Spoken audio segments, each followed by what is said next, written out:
News 24 Kannada ಚಾನೆಲ್ಗೆ ಸ್ವಾಗತ. ಕಲಬುರಗಿ ಜಿಲ್ಲಾ ನಿವೃತ್ತಿ ನೌಕರರ ಸಂಘದ ವತಿಯಿಂದ ರಾಜ್ಯ ಸರ್ಕಾರಿ ನಿವೃತ್ತಿ ನೌಕರರು ಹಾಗೂ ಕುಟುಂಬ ಪಿಂಚಣಿದಾರರ ಕೇಂದ್ರ ಸರ್ಕಾರದ 2025ರ ಕಾಯ್ದೆಯನ್ನು ಖಂಡಿಸಿ ಪ್ರತಿಭಟನೆ.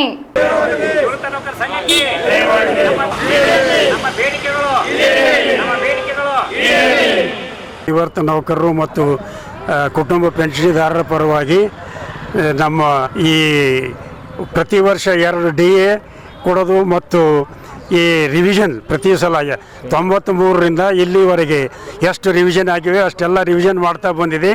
ಈಗ ಕೇಂದ್ರ ಸರ್ಕಾರ ಹೊಸದಾಗಿ 2025 ನಂತರ ಈ ಪೆನ್ಷನ್ನನ್ನು ರಿವಿಷನ್ ಆಗಲ್ಲ ಮತ್ತು 2025 ಜನವರಿಲಿಂದ ಪೆನ್ಷನ್ ರಿವಿಷನ್ ಆಗಲ್ಲ ಮತ್ತು ಪ್ರತಿ ವರ್ಷ 2 DA ಕೊಡೋದು ಕೂಡ ನಿಲ್ಲಿಸಲಾಗುತ್ತೆ ಅಂತ ಹೇಳಿ ಒಂದು ಬಿಲ್ ಮಾಡ್ತಾ ಇದ್ದಾರೆ.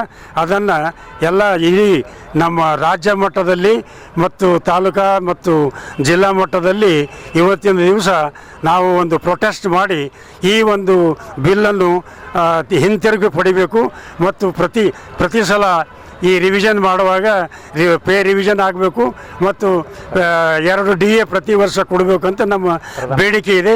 ಇದನ್ನು ನಾವು ಪ್ರಧಾನಮಂತ್ರಿಗೆ ನಮ್ಮ ಬೇಡಿಕೆಯನ್ನು ಸಲ್ಲಿಸ್ತಾ ಇದ್ದೇವೆ.